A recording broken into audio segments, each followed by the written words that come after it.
Welcome to this explainer. You know, if you live in a homeowners association, or honestly if you ever plan to buy a home in one, you absolutely need to hear this.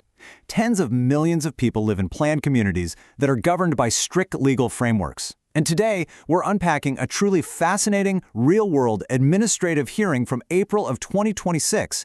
We are looking closely at a major dispute that played out in the Arizona Office of Administrative Hearings between the Vanderbilt Farms Marana Homeowners Association and two residents, Arthur and Beckie Eckhart. This case, well, it's a perfect illustration of what happens when ironclad legal contracts collide with the incredibly messy, unpredictable realities of everyday life. So we really have to ask ourselves, what actually happens when personal safety clashes with neighborhood rules? It's a massive, high-stakes dilemma. On one hand, you've got a homeowner who genuinely believes they're in physical danger, and they take immediate steps to protect their family. But on the other side, you have a legally binding community contract that demands strict adherence to community standards. Who wins when these two absolutely fundamental priorities go head-to-head in a court of law? Part 1. The corrugated metal fence. Okay, let's dive into this and look at the physical center of this entire dispute. We're talking about a structure erected in the backyard of an Arizona desert-planned community. It was roughly 6 feet tall, made of steel, and purposely designed to rust, or to develop a patina, as the homeowners described it. It was built to withstand the harsh sun, heavy monsoon drainage, and the physical weight of large dogs. Let's map out how quickly things escalated here, because the timeline is crucial. The Eckharts moved into Vanderbilt Farms in June of 2019, and for a few years, everything was peaceful. But by June 2022, really severe neighbor issues began. We are talking escalating tensions that eventually led to police reports and even a legal injunction against harassment. Because of this, in May 2025, the Eckharts built that corrugated metal fence. Well, almost immediately, the HOA stepped in. By October and November, fines were escalating rapidly, which ultimately led straight to this administrative courtroom hearing in April 2026. Part 2. The HOA demands compliance. Now let's look at the association's perspective. The Vanderbilt Farms HOA wasn't just acting out of malice here. They were acting out of a strict legal duty to protect the community's standards. To really get this, we need to understand what CC&Rs are: covenants, conditions, and restrictions. Listen, these are not just polite neighborhood suggestions. They are legally binding rules and contracts tied directly to the property deed itself. They dictate exactly how a homeowner can use, alter, and maintain their property. Basically, when you buy into an HOA, you're signing this contract, and you are granting the association immense, unquestionable authority over the exterior of your home.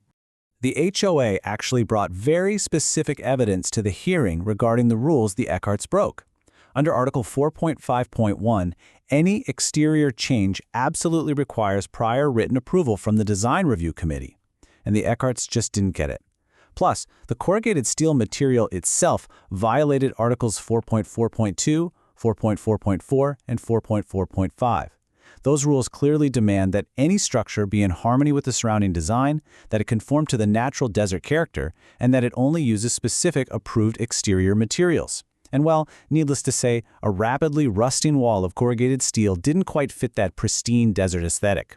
And the HOA was incredibly methodical in how they handled this. They didn't just sue the Eckharts on day one. They followed a very strict step-by-step enforcement process to ensure they were treating everyone equally. First up, a courtesy notice in May 2025 giving them 14 days to comply. When that didn't happen, a minor $25 fine hit in October, then a $50 fine in November. Notice the snowball effect here? Just ignoring those initial, relatively tiny notices resulted in the HOA filing a massive formal legal petition by December of 2025. This quote brilliantly illustrates the highly clinical, rules-based mindset of the HOA. Jennifer Mandor, the community manager, testified very clearly. She said, "For consistency, fairness, property values, and just expectations, allowing it would undermine uniform enforcement and set an unfair precedent." You see, if an HOA lets even one clear violation slide, no matter what the homeowner's personal circumstances are, they actually risk losing their legal power to enforce the rules against anyone else down the line. For an HOA, precedent is literally everything. Part 3, a defense of safety. Now let's completely pivot and look at the homeowner's defense because it is incredibly emotional and highly urgent. I want you to contrast the HOA manager's focus on property values with Arthur Eckhart's passionate plea to the judge. He stated, This has provided extra protection for my family and our animals. This is adding that extra layer of protection that we need to have there. The Eckharts testified about facing severe harassment from their neighbor. It was a situation so volatile, they had to bring in the police and secure a legal injunction. To them, this wasn't just some unapproved architectural feature. It was a desperately needed physical shield. Now, what's really interesting about this slide is that it visually weighs two completely incompatible priorities that ended up sitting squarely on the judge's desk. On one hand, you have the HOA's strict mandate for design harmony and prior approval. On the other hand, you have the homeowner's desperate need for physical security, which was compounded by their claim that they didn't even know these rules existed in the first place.